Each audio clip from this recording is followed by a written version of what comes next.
Hello, thanks for joining us today. Today we're going to be talking about some of the travel bans that we've had recently being lifted and some of the new requirements for entering the U.S. My name is Mercer Cawley. I'm one of the partners here at Cawley Forsyth, and I'm joined today by Raquel. Hi, my name is Attorney Raquel Fernandez, and I'm really excited to be here again with you this Wednesday. As always, we're here Wednesdays at 12 live to answer your questions and also share the latest in immigration news. Yeah, but basically starting a routine here. So Yeah. every Wednesday we're here, either talking about a topic or answering questions. So today we're talking about a specific topic, and that is about the travel bans. So as many of you know, based on the pandemic and everything that's been going on over the past year and a half, 2 years, the United States has had a travel ban on who can enter and how they can enter, and it's been very difficult. Well, that is being changed so that those travel bans are being lifted, but they're being replaced with new guidelines on what a person has to do to enter, still based on the pandemic. And so these new guidelines are requirements for vaccinations. So if you are a non-immigrant entering the United States, then there will be these requirements on you. And so the requirements are going to be that you are fully vaccinated and that happens and you have the proof that you can prove that you're fully vaccinated, which means the vaccines plus the waiting period to ensure that the vaccine is fully working. And then you'd be able to enter the U.S. So the United States has actually listed the vaccines that they say these are the ones that are acceptable for entry into the U.S. And Raquel, do you have those I do, yes. vaccines? So the CDC has confirmed that for purposes of travel in the U.S., these vaccines are approved by the FDA.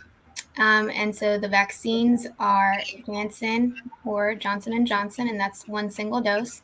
There's also Pfizer, Moderna, AstraZeneca, Covishield, BIVP, or Sinopharm, and Sinovac. So that way, what they've tried to do is find approved vaccinations that are accessible around the world, so that way different people will have access to them and be able to enter. But that will be the requirement in order to enter. Now, there are some exceptions to that, and that would be this applies to non-immigrants. So this does not necessarily apply to U.S. citizens, and it does not apply to permanent residents. So if you are a U.S. citizen or permanent resident traveling back to the U.S., these same requirements will not exactly apply to you. Also, because we have clients that are doing this all the time, that you go outside the country, you get your immigrant visa, so you're technically not a permanent resident yet, but you're flying back to the United States with an immigrant visa, then these restrictions requirements do not apply to you.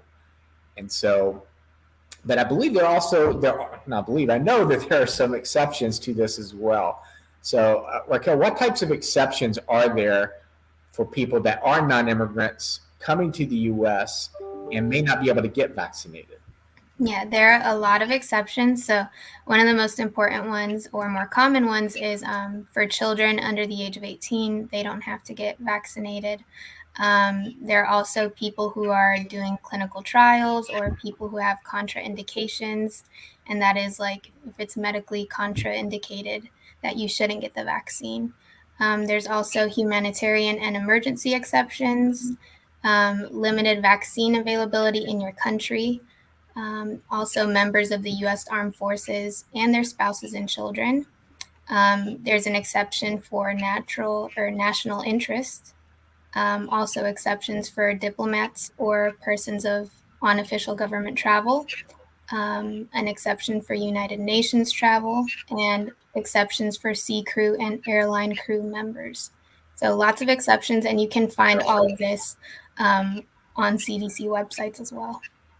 Right. So there are a lot of exceptions, but with these exceptions, keep in mind it's not just showing up at the airport and saying I want an exception. You're going to have the proof of that. So, for instance, if you have a condition where you cannot be vaccinated, you're going to need evidence of that from your doctor that that is the situation and the case, so that you can have that exemption. So all of those are going to require evidence. And so in order to be able to qualify for some of these exemptions, but those are the ones that are listed right now. And this starts on November 8th. So if you're coming in the next few days, this doesn't apply to you yet, but on November 8th, this is going to begin applying to everyone who's a non-immigrant entering the United States. So up until that point, you still need to be in contact and look at what is being required, because the bans are still in effect until that time. So if you're in a country that typically is not going to be able to enter because of what's going on with COVID in that country, then you're going to have to qualify for how the travel ban is saying that you have to apply. Yep. And I think one of the exceptions that was really interesting to me, and one that we talked about during our AILA webinar last Friday, was the limited vaccine availability. So citizens of a country with less than 10% of the population vaccinated with any available COVID-19 vaccine who seek entrance into the United States on a non-immigrant visa, except for B1 and B2 visa. So that's who would apply for that or qualify for that exception. And that's good, because there are some countries where the vaccine is not available. So it shouldn't harm those people. Absolutely. And that's definitely in there, and that is why it's there. Now, if you do have an exception or an exemption and you are entering the U.S. without the vaccine, there will be additional requirements on you once you get here. So there will be testing requirements and those types of things to ensure that you do not have COVID when you enter, but that will be some of the requirements that you do have to meet. So just because you qualify for the exemption doesn't mean that there's not going to be any type of requirements on you. There will still be some requirements on you as well. Yeah, definitely. So if you guys have any questions about that, you know where to reach us. You can leave us a question in the comments, or you can even give us a call and schedule a consultation to see if one of these exceptions would apply to you. Absolutely. And we'll also put the link to the CDC that Raquel was talking about earlier. We'll put it in the post underneath, so that if you do have questions about exactly what the CDC requirements are, you can take a look at that and see. Definitely. Okay. Well, as always, we do this every Wednesday. And so we will have some Wednesdays where we're answering questions, some where it's on a specific topic, but Wednesdays will be completely in English. Friday